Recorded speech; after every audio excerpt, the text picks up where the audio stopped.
Hello there, event rental professionals. Today's video is about how we package our glassware or dinnerware and our cutlery or flatware, whatever you want to call it. I'm sure sharing that with you because I'm getting more questions about how do I send out our glasses, and some people are sending them out in dishwash racks, which is a possibility. Then you need to bag them and buy a lot of plastic bags. We used to bag every single box. We no longer do that because we now have boxes with lids. As you can see, black lids here, gray boxes with lids there. You can see a little bit here in the corner, there is a box with plastic still on it because there's a few boxes we still have to do plastic because I just don't have enough lids. And when I ordered the lids in that volume, I ordered everything they had, so I couldn't get any more. But maybe now I could, but I don't have them. These are all the boxes that are glasses that very rarely go out. So we minimize the use of plastic that way. Having said that, I'm going to go through the different style of boxes. The red boxes are rectangular and the gray boxes are square. The red boxes are either pretty much 12 or 24, depending on how you organize your dividers inside. The gray boxes, they are 25 or 36. Those are the two configurations I have, with the exception of a couple of boxes that have 100 slots, which is really just for the salt and pepper shakers and shot glasses. Now, given that my company, we put out all of our dishware in 12s, in dozens, so that we can pre-wrap them all, which makes our picking process much faster, much easier, and less chances of mistakes.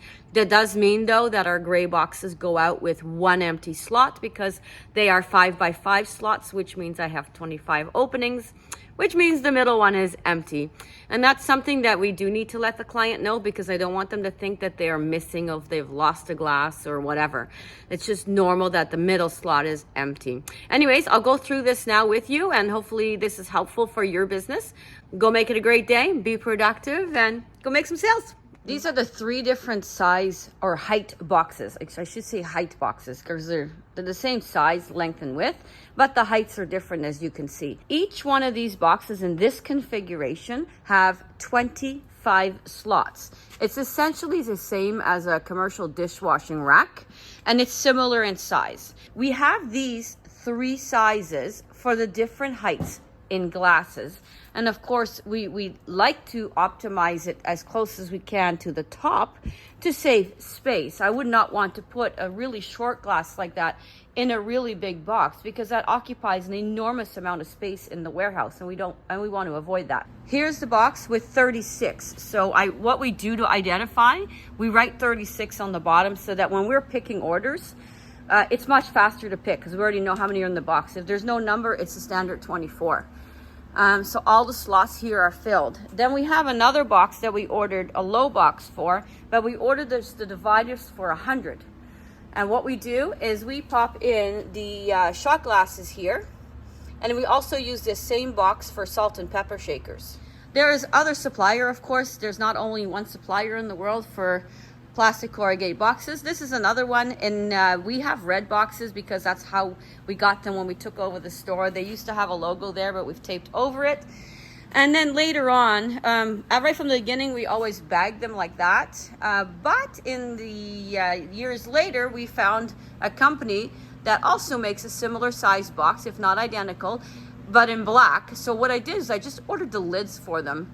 So now when I need to replenish the red boxes, I know where to get them. They'll just be black next time, and then I can definitely, make an effort to logo them again to make it more branded for my own company here. So yeah, these come in, really, you got to make your own configuration. So, you could essentially configure them differently by taking these tabs out. You can use them for drink dispensers as well. It's not like you could only use them for glasses. So you do have options by playing with those dividers in there. Of course, they make other style of boxes as well. This is a percolator box or a drink dispenser box. So you could just pop in, I think there's a drink dispenser in here that just came back in. Yeah, there's a drink dispenser in here. Now we send these out with the glass drink dispensers or with the percolators so that they don't get dented and so forth. Now we're looking at getting in the chafing kit boxes to see if we can, keep them in better shape, because when you rent things out, clients, they simply just really don't care. And we get things back dented and bent in the corners because they're dropping it on the floor and so forth. Anyway, something to keep in mind to be able to protect your inventory. There's a wide variety of box sizes available. They do have them for charger plates as well, and smaller ones for, I think you could fit a round chafer in them.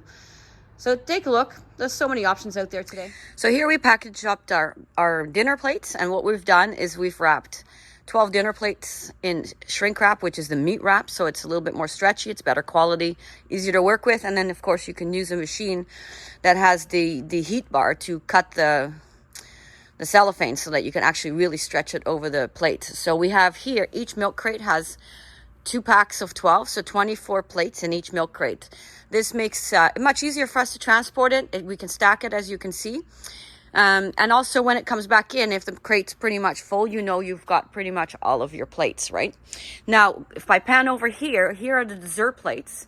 Again, they're also shrink wrapped into 12, but we can fit 4 dozen in a milk crate. So 2, 1 on top of each other, and then 2 sideways. And that works well. So we know that a full crate is either 24 dinner plates or 48 dessert plates. Up here we have the bread plates and the saucers to go with the cups. We do have some bowls. The bowls are also wrapped in 6 because 12 didn't work. They became too wobbly. And then we have our higher end plate, which is our square plate right here. And they're wrapped in 6s just because of the weight. So we've wrapped them in 6. The dessert plates are also wrapped in 6 on purpose to match. So we know that the dinner plates, there's 18 in a milk crate. I mean, this is just part of training, right? We've got to remember that square plates is 18 in a crate because 24 just doesn't fit. It's well over the top of the crate. Hopefully this helps, give you ideas on how to package things. In my own company, we wrap all of our cutlery. It's still plastic. I don't love using plastic. I just don't have another way to keep them clean and pre-counted so that when we're picking orders, we're not, producing a huge amount of labor hours just to pick each and every order. It's much easier when everything is pre-counted and pre-done, ready to go on the shelf. It's much easier to pick 12, 24, 36, 48 versus having to count them out by order, essentially. Anyways, I just thought I'd share that with you. Everything is pre-wrapped and wrapped up in plastic. We don't use the meat wrap for this one. We do use regular, regular plastic food wrap. So it's a little less expensive, a little bit more cost effective than the actual meat wrap. We do use the meat wrap and the meat wrap machine for our plates though, because it has a better stretch and it's a little wider.